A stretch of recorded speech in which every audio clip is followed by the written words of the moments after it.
Jesus didn't have a problem with people that's in the streets. He had a problem with religious people. How can I help anybody when I was not even able to help my own son? I would never do that. I would never do that. And I became that in a matter of minutes when they took my pain pills away. And I said, I'm not where I want to be, but thank God I'm not what I used to be. This is Faith in Your Recovery. I am Randy Davis. Welcome to the battle. Greetings once again and welcome to Faith in Your Recovery. I'm Randy Davis. We're glad to have you with us. Be you a newcomer or one of our old fans, we're just grateful for your presence. I'm particularly looking forward to what we have to offer to you today, what Garret Biss is going to share with us. Being a veteran myself, he's highly involved with recovery and the trauma effort that veterans have been through. He, too, is a veteran, being a former Marine pilot. He's done his TEDx talks, and he's also big into addiction recovery. So, welcome. We're glad to have you, Garret. Thanks for joining us. Randy, thanks so much for having me. I'm grateful to be here and excited to see where this conversation goes. So am I. We never know, do we? But that's right. I feel like we've got something we can offer. And to you guys, gals who are listening, this may be the place and the time where you find the answer to your biggest question. We hope it is. We hope we're able to make an impact, to touch change, and continue to save lives. We believe in what we're doing, and we believe in you even if you don't believe in yourself. That's one of our principles with A Better Life Brand is Hope, our parent organization. So, Garret, let's go ahead and get into this. I kind of like to dive off and get into the program quickly. Folks get to hear from me every week. We've got folks who probably haven't met you, but they'll be glad they have this opportunity. So what is it that, let me back up with that. How long were you in the Marines? Just under 17 years. So I enlisted in 1999, and then they offered me an early retirement in 2015, and I took it. Let me ask why. Why, what was it that made you ready to retire? Well, at that point, I had been I'd been in the Marines a while, and I was coming back from my second deployment or third deployment in the Middle East or in that area. And at that time, I had a 4-year-old daughter. And I realized as I added up all the time that I'd been away on deployments, been away for training, that I had been gone for more than 2 years of her life. So I had really enjoyed my Marine Corps career and all the experiences I had and all the opportunities that were presented to me because of that career. But I was at a place in my life where I wanted to see what the next chapter would hold and wanted to own my life and own the way that I got to spend my days a little bit more than what they allow in the Marine Corps. So when the early retirement came up, it was something that they rarely do. The kind of retirement I got, it's called a temporary early retirement authority, or a TERA. And when they're doing force shaping measures after major operations, it's one of the ways that they can cut back the military without cutting all from the bottom. You don't just stop recruiting, because then you'll have a top heavy military. So they have programs for certain MOSs at certain times where they allow you to take an early retirement. And I saw it as a great opportunity to get, control of 3.5 years of my life back and see what the next chapter was. The answer's wrapped up in one word to me: daughter. And that's plenty big enough. I, too, was fortunate to get an early out. This was back in the 70s. I don't know what it was labeled. I thought it was just a cutback in troops in Europe. I was stationed in Germany, served about 18 months. I'd gone in for 2 years, so I can relate that much to what you've got to say here. Yeah. What is it, once you left the Marines, that moved you into this field of addiction recovery and all that you've invested in that?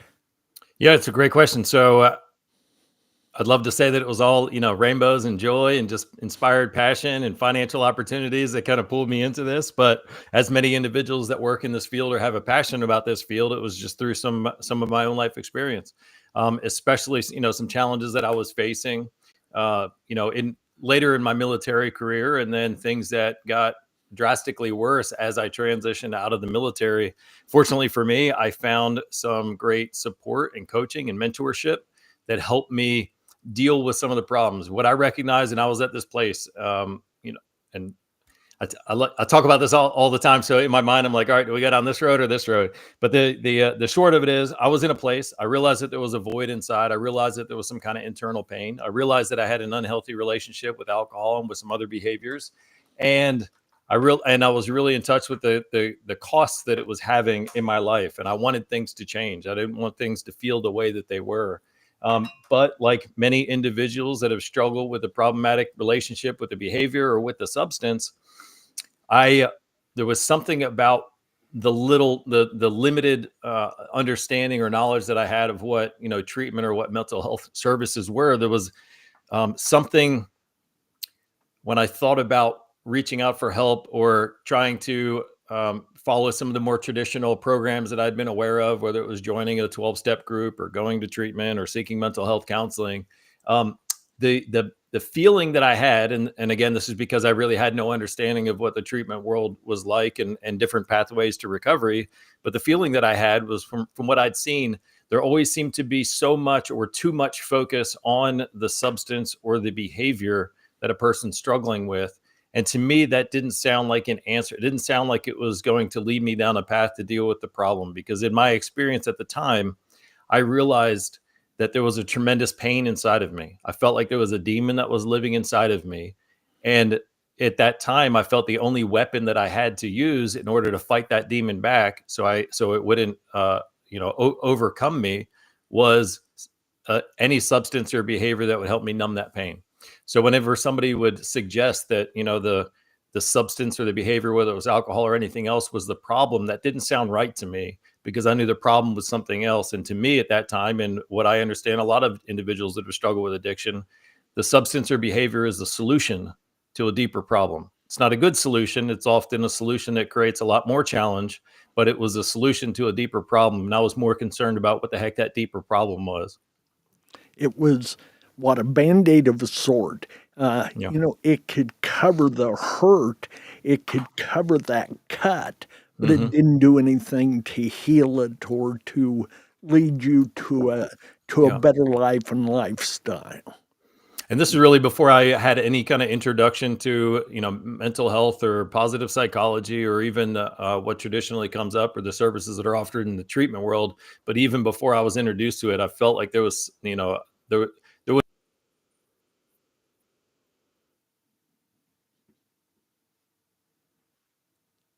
Folks, we just lost our guest. I'm sure. Hey, there you are. I'm right here. We lost you. I lost you for a second. All right. So I, when I really got to a rough place, and then fortunately I was connected with some coaching and some personal development mentoring that helped me find the path that I was looking for, even though that's not really what I realized I was doing at the time. But seeking to improve some things in my life, seeking to gain some clarity, I started doing some work in the non-clinical space that helped me start to fill that void inside, helped me start to get clarity on where that pain was coming from, and started to, for one, reconnect me with myself, repair some of the holes that I was feeling about myself that were inhibiting or preventing my sense of self-worth or self-esteem, and then regain a sense of meaning and purpose in life. And when I think about military veterans, when they transition out of the service, this is really the thing I'm focusing on the most these days, is I understand that regardless of what a veteran or a service member experiences while they're in the service, that transition from military service itself can be traumatic. And not realizing this, and not understanding the despair that it can cause, or the pain or discomfort that transition alone can cause, unfortunately, I think leads a lot of veterans to a darker place, or to a place where they're not experiencing their full joy, happiness, success that they're certainly capable of. And as somebody who raised their hand or stepped forward in order to serve our country, that really saddens me. So that's why I'm kind of really passionate these days about helping veterans, whether it's, veterans that have really struggled with a substance or a behavior or some mental health diagnoses that is leading them off the wrong track. And maybe they've started treatment or they've started to get some care. But what I also think about is the millions of veterans that maybe they're not at a place where they have they're disconnected or they're hampered so much that they have a clinically diagnosable condition, but they also know that they're not showing up the way that they're used to. There's something about them that's missing. There's some potential that's within them that they're not expressing. They're not really sure why. Let me ask you a question on that. As you look back at those veterans that you have offered your services and experiences to, did the majority start their addictions before the service or during the service? Can you give us just an idea how that plays out? Yeah, I think for many people, if not everybody that struggled with a substance or behavior at some point in their life, it often ties to something very early on. There's a crack in a foundation of values or beliefs or self-worth that then opens the door later on. Now, as far as specific substances, one of the things that I look at, and the question I always ask is, how can so many service members be functional users of certain substances? I mean, in the military, I'm sure in your day, and it's certainly in my day, and hopefully it's changed a little bit now, but it's certainly a culture about working extremely hard and then partying extremely hard. And there's always a lot of alcohol use and some other behaviors that are a part of that. But my question is, like, how can somebody continue to function and show up and provide so much of their potential or make such a contribution for a number of years, and then sometimes or oftentimes those similar behaviors then begin to have that downward spiral? And to me, it comes back to that inflection point of that transition from service. And when I think about what it requires for somebody to experience emotional well-being, we're humans, we're animals, we're human creatures, and we have some fundamental human needs that we require. And part of that comes back to connection. We need to have connection, a sense of belonging. We also need to have authenticity or permission to be authentic, which to me, if connection means that you're invited to be part of our tribe, permission to be authentic means that you can show up, be a part of our tribe, and express how you think, what you need, and ask for what you need and express how you feel without fear that it's going to cost you that connection. And then lastly, the sense of meaning. So meaning is not just something that provides joy and context for our life, but what I've come to understand is that having a sense of meaning is what provides our capacity to endure hard and challenging times. So if you take a veteran or a service member who has a very strong sense of connection, that brotherhood, that sisterhood, that bond that we have with our fellow service members, you have a place where you feel comfortable being who you are or who you've become, with the dark sense of humor, or with the level of intensity, or with many of the other things, the traits that we think of with service members, and you have a profound sense of meaning. This creates a very strong foundation for your emotional well-being. When you take that away and enter or you continue to utilize some kind of substance that you become familiar with, now you don't have that foundation. Now there's a void inside. Now there's a lot more sources of pain or discomfort. And for many individuals, they quickly realize the substance that I maybe had less of a problematic relationship with now becomes a new doorway to a much darker place. So I don't know. So yes, there's a lot of veterans, they struggle with alcohol. A lot of veterans struggle with whether they start using marijuana or something, or prescription pain meds that leads them to a very challenging place. There's certainly something that continues, but I always suspect that there's something earlier on maybe than military service that kind of made that first crack in the foundation. Sure. Let's go back to that word authenticity. Reading your bio and different things I've been able to find on the internet, you seem to use that word a lot, and I totally get it. With my understanding, I have no issue with that. Yeah. But let me change it. Are the folks who are outside of the recovery effort, okay, let me frame that again. The folks outside the recovery effort, are they ready for these individuals who are struggling with addiction, mental health issues? Are they ready for them to be authentic? Are they willing? Do you see a willingness to allow that, to where that individual outside of his or her group can be authentic, outside of their tribe? Yeah, great question. So you mean mental health professionals and those kind of trying to support the cause, or people in general? I mean the common Joe and Sue down the street who knows that so and so has issues. There's a recovery meeting going on at the church. Are they ready? Those who really don't have understanding or experience, direct experience. Yeah, so I think veterans, this is certainly something that veterans struggle with, and maybe it's something that shows up more prevalently in the veterans because of that challenging time or that inflection point of the military transition. But I don't think veterans are the only ones that struggle with authenticity. I think all of us struggle with authenticity. And to me, what I understand authenticity to be is be your true expression of yourself. That means what you enjoy, what you like, what you dislike, what you want, what makes you happy, and having permission to pursue those things and have those things into your life.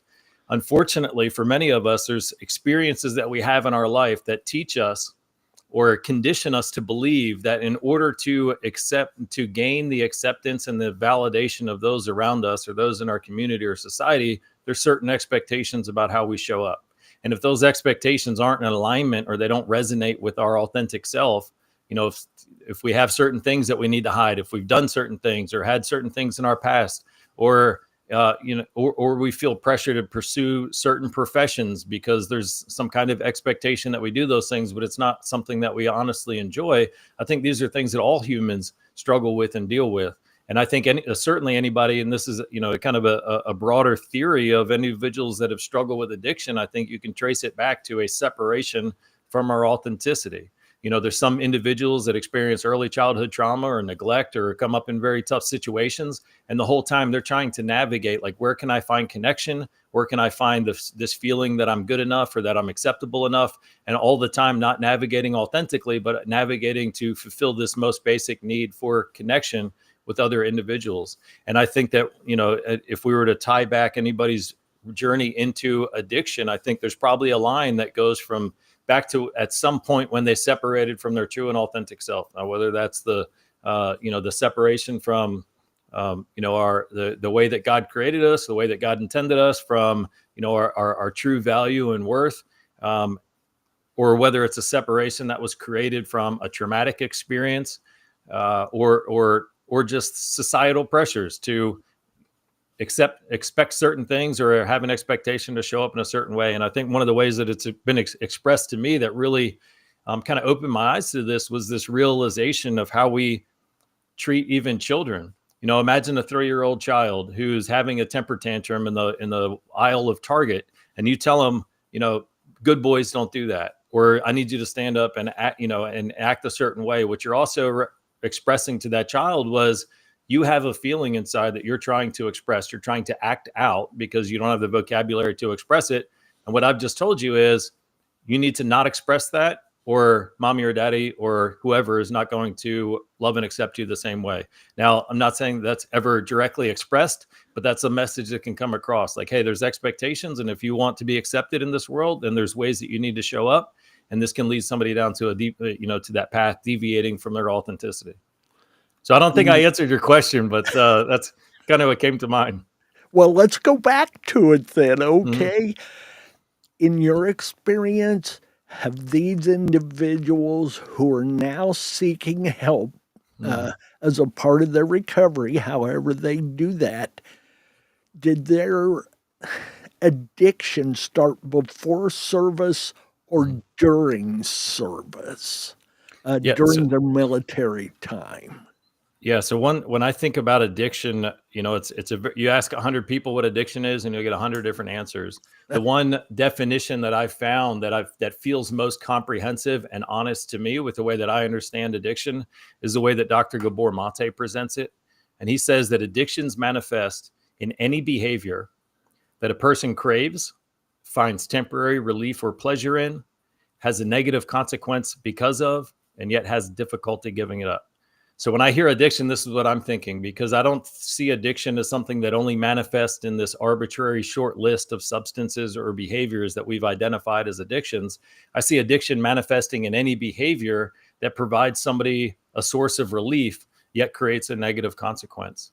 So I think, and from that context, I'm sure absolutely everybody who's ever struggled with addiction at some point in their life, yes, there's, earlier manifestations of addiction. Maybe it wasn't a substance or behavior. Maybe somebody was consumed by, go ahead. Can we escape addiction? Let me rephrase that. Can we get through life without experiencing addiction? I do think it's part of our human nature when you think of it in this broader context of reaching for something external to us to create or synthesize some kind of internal feeling or response. So whether that's a Netflix binge, whether that's being a workaholic, whether that's always turning away from things that are stressful in your life and going to the gym, if that's creating a negative consequence, maybe it's preventing your career advancement, maybe it's preventing you from, fostering stronger relationships, if there's some kind of cost or consequence.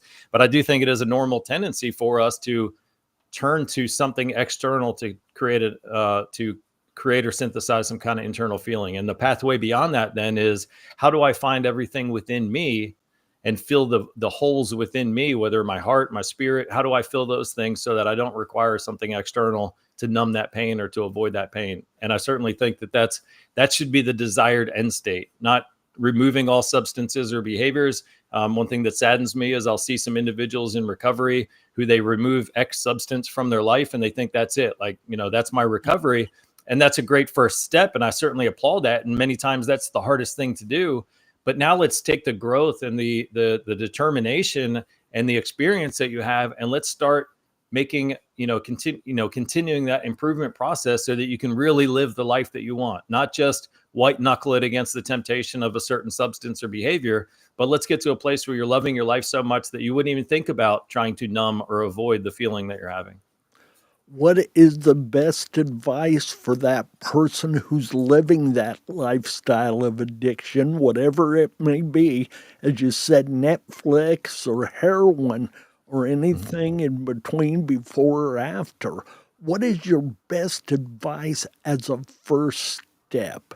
I get the need for recognizing you've got that addiction. And if that's the first step, what's the second? Yeah. So I'll say these words, which I often tell to anybody. And anytime I have an audience, I share these words. I think the next step is getting to a place where you can hear these words. And the words that I always say is, no matter what you've been through in the past and no matter what you're struggling with now, you are lovable and acceptable and you have value just as you are. And you're deserving of happiness, joy, and success. Now, for somebody that's really in a dark place, it's really hard for those words to land, and they'll probably just go in one ear and out the other, or they just won't, they'll reject them right away and never hear them. So if we can get to a place where we can at least maybe just temporarily, let me just temporarily hold on to this thought, and then maybe I can do some work to start to believe that.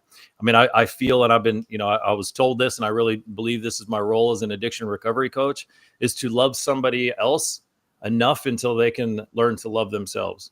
Amen. Because for those that have been in the darkest places, one of the greatest costs that comes is not the physical costs or the financial costs or the damages that we can do to relationships. The greatest cost is our loss of love and self-worth, or a sense of self-worth, because that can be one of the hardest things to get back. So the pathway, the next part of that step is to reconnect with your value and your self-worth. Our minds, especially when we're in a panic state, especially when we've experienced a lot of trauma, our minds are even hardwired for self-preservation. And what this means is that our awareness and our attention is often drawn to things that could be a threat to us. One of the things that can be a threat to us is the mistakes that we've made in the past and the disappointments and the weaknesses that we have. So too often our mind and our attention will focus just on the negative things about us. And of course, this doesn't do much to lift us up. It only erodes our sense of self-worth and confidence. I don't care how many things you've messed up in your life, or how weak or how broken or how defective you feel. You've also demonstrated and had many wins and successes along the way. You've also learned how to walk, learn how to talk, learn how to tie your shoes, learn how to ride a bike, pass first grade. That's right. Absolutely. So let's refocus our attention. And I call this process just giving credit where credit is due. If we're going to beat ourselves up for all the bad things, why can't we at least give ourselves some credit for the good things about us? And once we can start to change our focus and change that lens through which we look at ourselves in our life, and allow in some of that light, by allowing in some of the recognition of the value that we have, then this can start to open up the door and help prepare somebody to hear and to finally one day believe those words that you are lovable and acceptable just as you are. Where does our spiritual being fit into all of this? Each individual. Yeah, that's a great question. So I don't know, my And it's probably different from every person. I mean, you talk to 1,000 Christians or 1,000 people from any religion, and they're all going to have different relationships with that religion. So that's one thing that I guess my pathway. I mean, I was brought up in a Presbyterian church and attended Episcopal services for a period of time.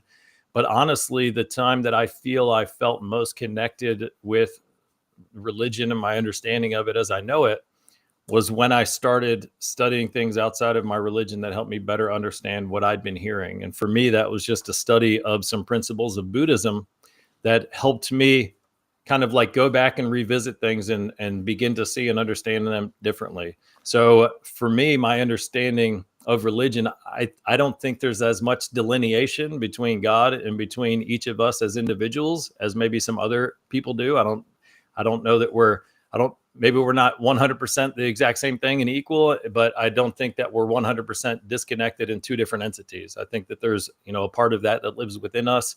And in that regard, I think that we are co-creators of the experience that we have. So for me, that's where the spirituality lies, is that I am also here to do what's best for me or to experience the joy and happiness. That's what I want. That's what God wants for me. And I'm part of the co-creator of that experience for me.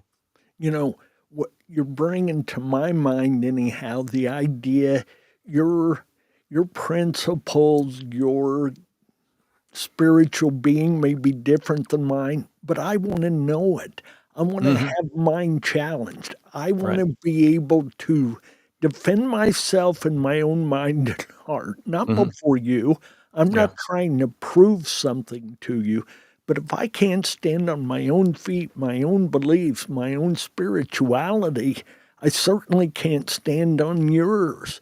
So getting to understand you and where you come from, and I say you generically, it's the idea that challenges me to seek a deeper knowledge of who I am, what I'm about, what I stand for, who my God is, and how I'll live that out.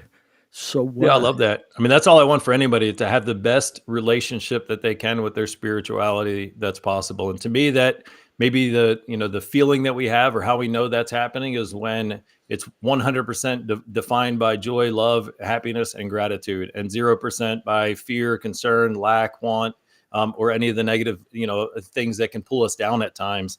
And for every individual, that relationship, that best version of their relationship is going to look different. And I don't think that that's wrong. I think that everybody should not strive to have your relationship with God or with their spirituality. They shouldn't try to have mine. They should try to find and cultivate their own best relationship.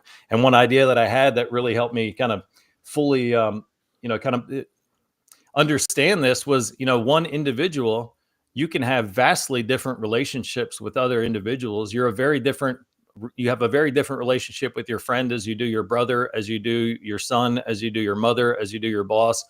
You don't have to have the exact same relationship with all of those people, and all of those relationships can be the way that, can be correct, can be right, can be the way that they're supposed to be. So if that's true for us, that we can have different relationships with people, then why can't God and spirituality have different relationships, and the differing relationships all be the best for that individual? Well, I'm totally convinced of that. God in the beginning got several, quote, nicknames, titles, labels, whatever you want to call it.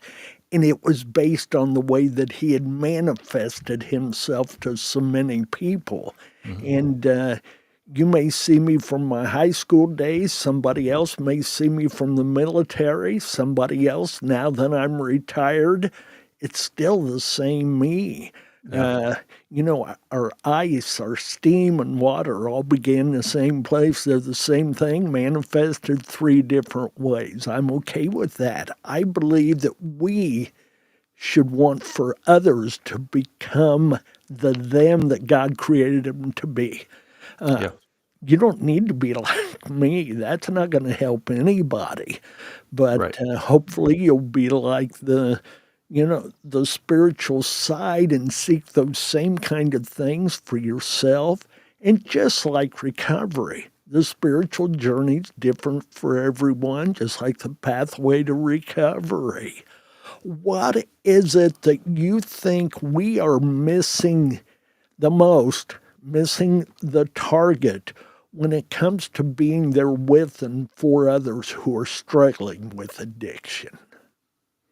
Yeah. So another bit of insight that's been extremely influential to me with that also came from Dr. Gabor Mate. He says many times, many individuals, we have this inclination that when somebody's struggling with addiction, the question that we often come to is why the addiction? Why does Joe continue to drink and drive after he's had, all these negative consequences? Why does Sally or Kathy continue to use the substance after it's wreaked havoc in her life? If we ask that question, it's very hard, if even possible, to come to an answer that helps us feel like we fully understand what's going on. But something that he discerned from his definition of how addiction manifests is that it's providing a relief of pain. If we can ask not why the addiction, but why the pain, and then we can see somebody else through a different lens. If we can realize that the individual that's in front of us that's struggling with an addiction, they're not struggling with an addiction. The substance or behavior is their solution to a problem. It's a very bad solution and it's not making things better, but it's a solution to a problem. If instead of focusing on the substance or the behaviors that they exhibit when they're engaged in that substance, and we can focus instead on why the pain, where's the source, where's that void, where's that source of pain, I think that breeds a lot more compassion, a lot more understanding, and it can help us be, and bring that compassion into our ability to stand beside somebody and support them. I often think of, even when talking to, people that have done and experienced some of the most egregious things, and it's really hard to connect with them. In my mind's eye, I look for and I see the young child inside of them that has a tremendous wound and has been in a tremendous amount of pain. And if I need to, I'll talk to that, to that person, and it helps me find instantaneous compassion for whoever I'm talking to, regardless of what they've done.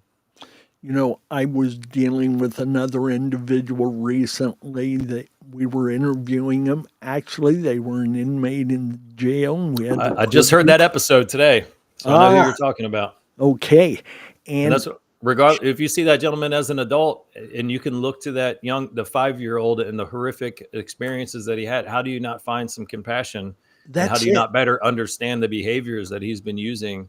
Had me in tears more than once, and it went back, and I'm sure I made the comment, I get it. I understand why you turn that direction. It still doesn't make it right. As you say, it only complicates.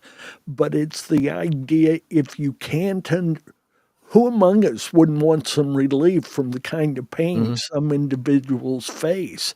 And they don't have the resources in different ways to get as we're able to. So they step into that dark corner of addiction, and it brings that relief and frees them for 12 hours till somebody else shows up at the door and they have to face it all again.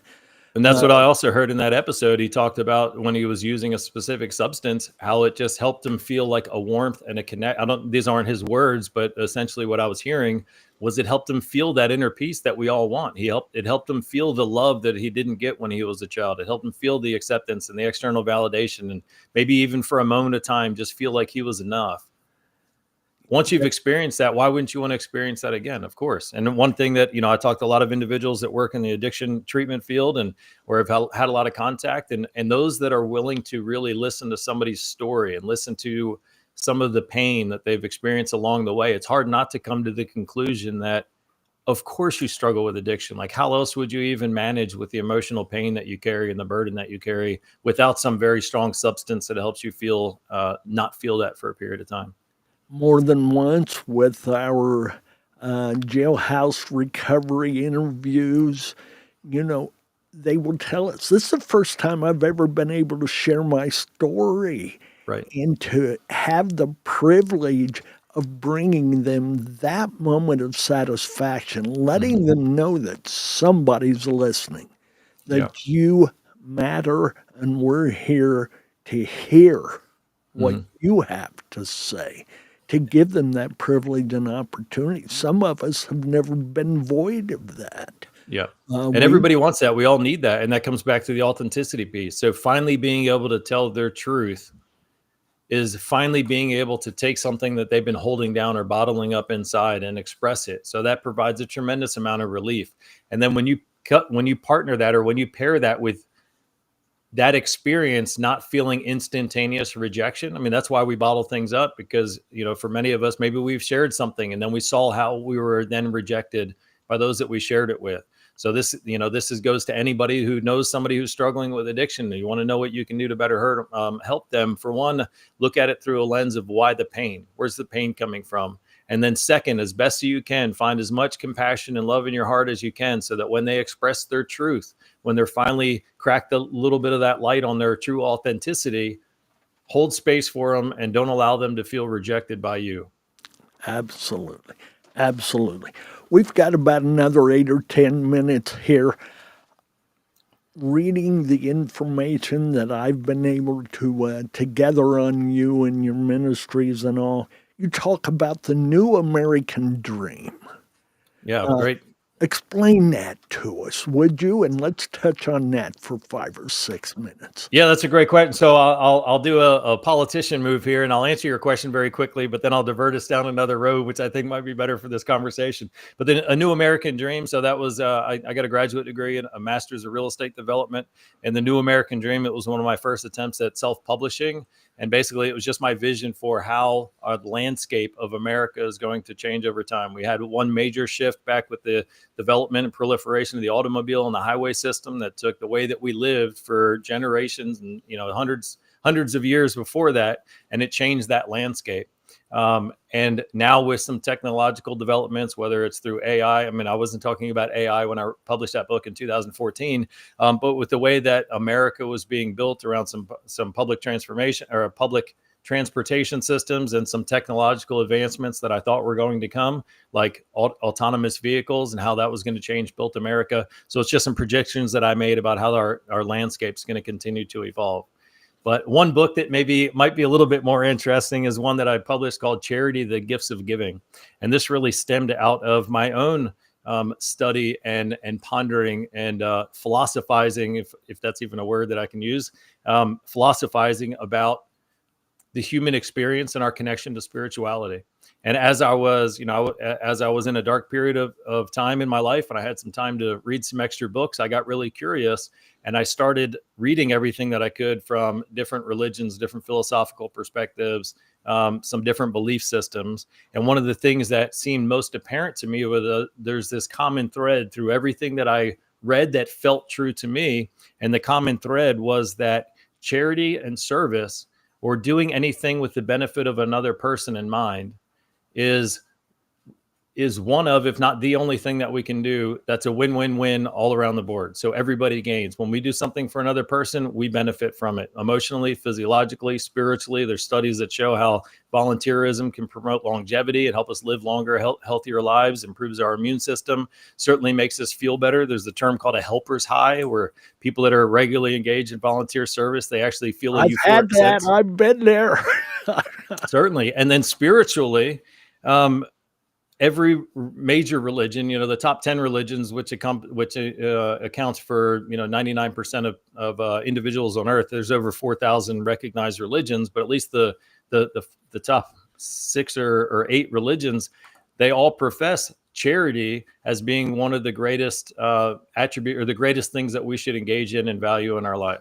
So this was just kind of really struck me. And then the short book that I did called Charity, the Gifts of Giving, I investigate that a little, talk about how it's universally true that we are better for and do better and feel better when we're doing things for other individuals, and some of the ways that we can benefit. And really, at the end of the day, I don't care if you're going to do something for somebody else to improve their life. I don't care if you're doing that from a 100% altruistic reason, or if you're doing it because you realize that you're having a rough day and you know that you'll feel better if you go and do something for someone else.